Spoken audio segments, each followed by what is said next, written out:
Hello student, chemistry class में आपका स्वागत है। आइए आज हम लोग बहुत ही इम्पोर्टेंट चैप्टर पढ़ेंगे क्लास 9th के लिए, पदार्थ का वर्गीकरण। ये पार्ट 2 है और शुरू से शुरू करेंगे इसको, ठीक है? क्योंकि आज शुरुआत है इसका। आप लोग क्लास में बने रहिएगा, बहुत कुछ बढ़िया से समझ में आएगा। राइट है। थोड़ा पिछली कक्षा में हमको बताया था कि पदार्थ की कितनी अवस्थाएँ होती हैं, तो भौतिक गुणों के आधार पर उसका आपने अध्ययन किया था, ठोस, द्रव, गैस। लेकिन अब जो पढ़ना है हमको पार्ट 2 में, पदार्थों का वर्गीकरण, तो यहाँ हम रासायनिक दृष्टिकोण से पदार्थों के वर्गीकरण का क्या करेंगे, अध्ययन करेंगे। देखिए, रासायनिक दृष्टिकोण से संरचना के आधार पर, रासायनिक संरचना के आधार पर पदार्थ के 3 रूप होते हैं। कितने रूप होते हैं? 3।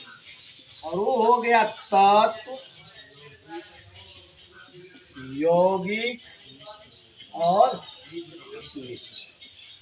ठीक है।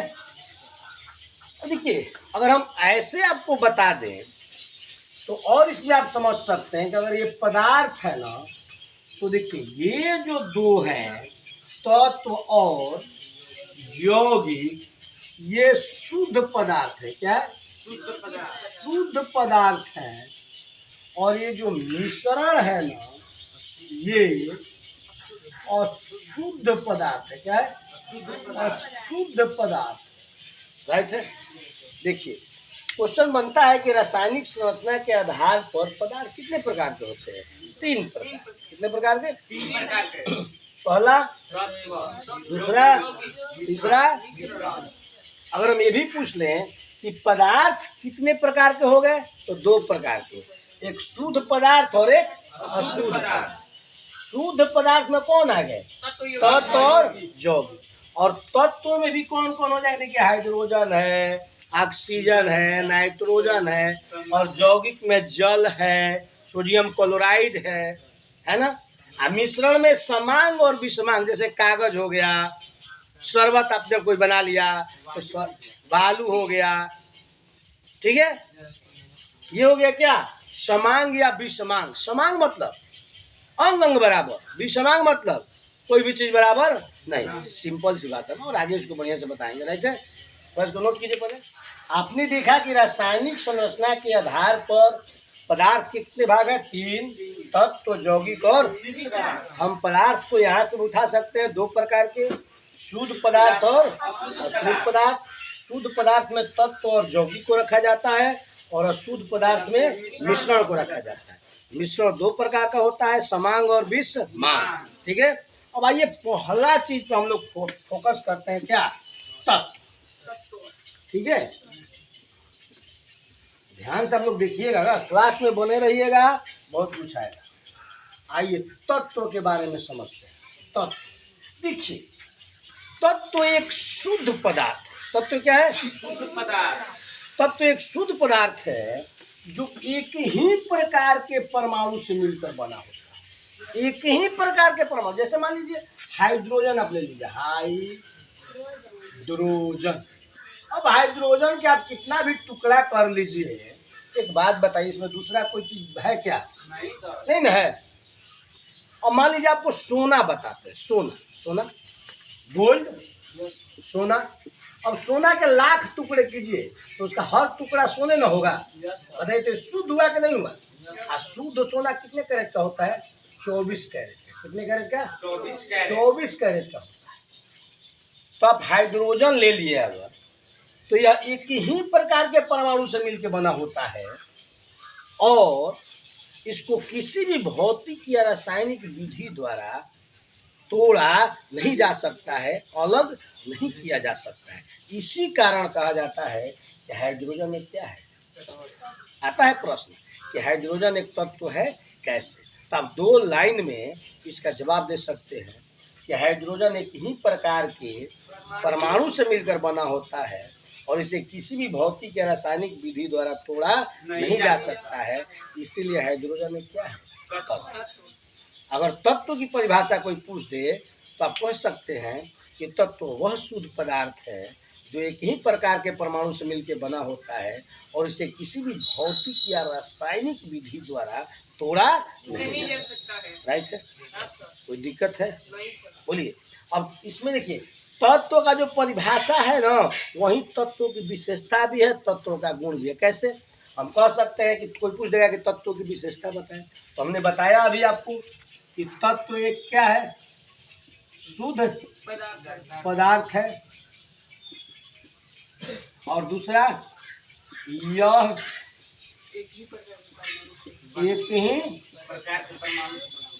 प्रकार के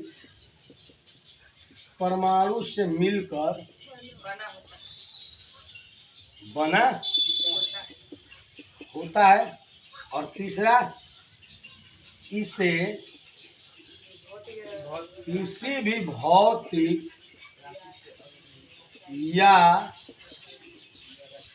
रासायनिक विधि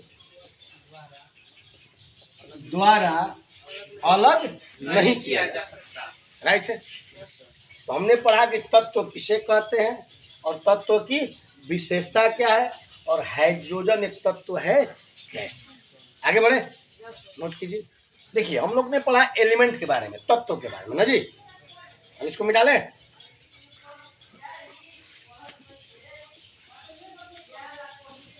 और देखिए थोड़ा सा हम आपको बता दें तत्व। देखिए अभी तक लगभग 118 तत्वों का खोज हो गया है, लेकिन आपकी किताब में अभी तक केवल 111 तत्व की ही चर्चा है। ठीक है, कितने तत्वों की खोज हो गई है? लेकिन कितना है आपके बुक में? 111। इसमें से जानते हैं 92 वो प्राकृतिक तत्व है। 92 कितना है? प्राकृतिक तत्व। और इसके बाद जो बच गए वो संश्लेषित हैं, वो बनाए गए। तो कितना बच गया बताइए? 11 में से 2 घट के क्या बचा? 9, 19 ना जी। अब 19 जो है ना तत्व वो संश्लेषित है। क्या है? संश्लेषित। कोई दिक्कत? तो कोई पूछ देगा कब तक कितने तत्वों का खोज हुआ है? लेकिन आपके बुक में कितना है? 11। कितने प्राकृतिक हैं और कितने संश्लेषित हैं? संश्लेषित माने जो बनाए गए। ठीक है, समझ में आ रहा है? अब आइए पढ़ते हैं तत्वों का वर्गीकरण। क्योंकि तत्व की परिभाषा हम जान गए, तत्व की विशेषता जान गए, तत्व कितने हैं जान गए, तो तत्वों का वर्गीकरण। ठीक है, देखिए तत्वों को मुख्य रूप से 2 भागों में बांटा गया है। ठीक है, एक है धातु और एक है अधातु। लेकिन एक और इसके बीच की कड़ी है जिसको कहते हैं उपधातु। क्या कहते हैं? ठीक है, थोड़ा सा समझ लीजिए पहले आप लोग। देखिए तत्वों का वर्गीकरण मुख्य रूप से 2 प्रकार से, एक हो गया धातु और दूसरा हो गया अधातु। एक और है इसमें तीसरा, कह सकते हैं उसको उपधातु। क्या कह सकते हैं? कोई दिक्कत? लेकिन जानते हैं इनको बांटने का प्रथम प्रयास किसने किया था? इसको भी जान लीजिए। लभवाजे। किसने किया था? लभवाजे ने इसको बांटा था। आ जाएगा कि तत्व को धातु और अधातु के आधार पर किसने बांटा था? लभवाजे ने। किसने? ठीक है, अब आइए समझते हैं धातु के भौतिक गुण। राइट है ना जी। तो धातु के भौतिक गुण क्या है बताइए? आप एक लोहा ले लीजिए या कॉपर ले लीजिए या सोना ले लीजिए या चांदी ले लीजिए, सब धातु है ना। अब सोना में एक चमक होता है कि नहीं बताइए? होता है ना। चांदी में चमक होता है कि नहीं? तांबा में चमक होता है कि नहीं? लोहा में अपना एक चमक होता है कि नहीं? तो धातु में एक धातुई चमक होता है। धातु में क्या होता है? धातुई चमक। ठीक है ना, विशेष प्रकार की चमक जिसको हम बोल पाते हैं। ठीक है, अब धातु को पीटने पर जानते हैं क्या होता है? टन टन की आवाज आती है। धातु को पीटेंगे कैसी आवाज आएगी? टन टन की आवाज। कोई दिक्कत? टन टन की आवाज आएगी। धातु ऊष्मा और विद्युत का सुचालक होता है। अच्छा, लोहा में लाइन दे दीजिए, जाएगा कि नहीं जाएगा? जाएगा ना जी। चांदी में भी ठीक है, चांदी देखो विद्युत का सबसे अच्छा चालक होता है, सबसे ज्यादा धारा प्रवाह चांदी में होता है, लेकिन चांदी का यूज नहीं करेगा, चुरा लेगा, समझ जी, काट लेगा। अब ये चांदी के तार लगा दिया, पता चला कि लगा क्या, पीछे से उतार लिया, वो काट लिया ना जी, महंगा भी होता है। तो देखिए, हमने आपको बताया धातु के गुण में, इसमें एक धात्विक चमक होती है, ठीक है, या विद्युत का क्या होता है, सुचालक होता है, और उष्मा का भी सुचालक होता है। इसमें टन टन की आवाज होती है। इसका क्वथनांक और द्रव्यणांक उच्च होता है, ठीक है। यह देखिए ठोस अवस्था में, ठीक है ना, ठोस अवस्था में आघात करने पर बढ़ता है, आघात वर्धनीय होता है। लोहा को पीट पीट के आप चाहें तो कितना भी लंबा कर सकते हैं। 100 ग्राम चांदी से आप चाहें तो 10 किलोमीटर तक तार उसको क्या कर सकते हैं, ठीक है। तो आघात करने पर धातु बढ़ता है, और धातु तन्य होता है। तन्य माने सीधा बढ़ता जाएगा, टूटेगा नहीं, तन्य हो जाएगा, टाइट हो जाएगा, सीधा बढ़ते जाएगा, बढ़ते जाएगा, पिटते जाए बढ़ते। सोनार की दुकान पे गए हैं, सोना को बेलते हुए उसको देखे ऐसे आप लोग, मशीन में बेलता है, बेल के उसको पतला करता है, जिस आकार में देना होता है उसको क्या करता है, देता है। तो आज सोना आघात करने पर पिटता है खूब, सोनार उसको हथौड़ी से पिटता है, तो पीटने पर बढ़ता है धातु, आघात करने पर बढ़ता है, आघात वर्धनीय होता है, ठीक है। अरे बस समझे, बोलिए आप लोग तनी बोलिए तो धातु की विशेषता जल्दी जल्दी बोलिए।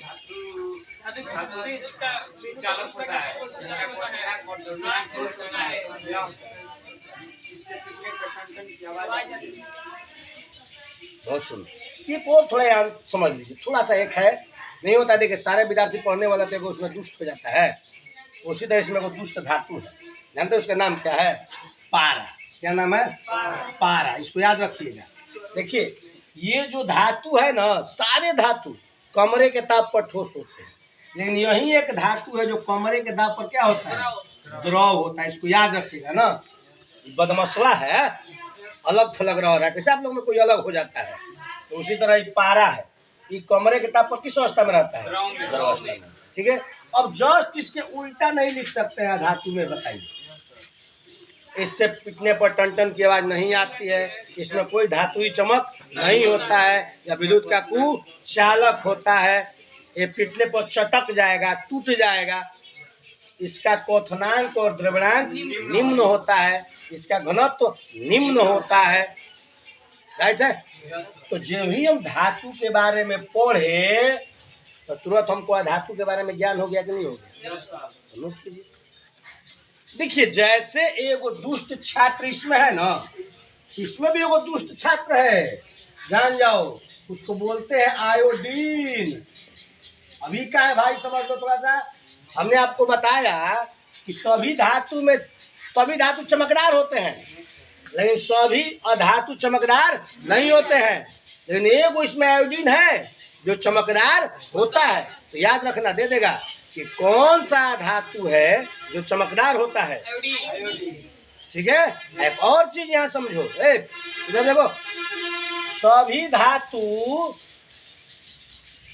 ठोस अवस्था में, बताया ना, सभी धातु क्या होता है, ठोस अवस्था में होता है, और सभी धातु गैस अवस्था में होता है। लेकिन एकरों में वो चोटा है, ब्रोमीन। क्या है, ब्रोमीन। जवन जानते हो किस अवस्था में रहता है, द्रव अवस्था में रहता है। किस अवस्था में रहता है, नोट कर लो, नोट करो इसको। चलिए यहाँ तक समझ में आया। आइए एक बार और देख लीजिए। एक धातु है पारा जो कमरे के ताप पर किस अवस्था में है, और एक धातु है आयोडीन जो चमकीला होता है। और प्राय देखिए लगभग सभी अधातुएं हैं ना जो गैसीय अवस्था में होती है, लेकिन उसमें से एक ब्रोमीन है जो किस अवस्था में होता है, द्रव अवस्था में होता है, राइट है। इसको पकड़ कर रखिएगा आप लोग बढ़िया ढंग से, ठीक है। अब आइए समझते एक बीच वाला है उपधातु, यही ना बचा है। तो देखिए ये धातु और अधातु के मध्य का जो गुण होता है ना, वही क्या है, उपधातु। उपधातु की संख्या 9 है। कितनी है? 9। अब इतना ही जानिए, केवल 9 है, ठीक है ना। अब इसके बारे में विशेष आपको कोई पढ़ाने की जरूरत नहीं है, 10 क्लास में है ना, 10 क्लास में आपको इसको पढ़ाया जाएगा, ठीक है ना। यह जो उपधातु है, इतना याद रखिएगा कि जो धातु और अधातु की मध्य की कड़ी को क्या कहते हैं? उपधातु कहते हैं, ठीक है। अब इसके बाद आता है यौगिक। तो यौगिक को हम नेक्स्ट क्लास में पढ़ाएंगे। मिलते हैं नेक्स्ट क्लास में। धन्यवाद।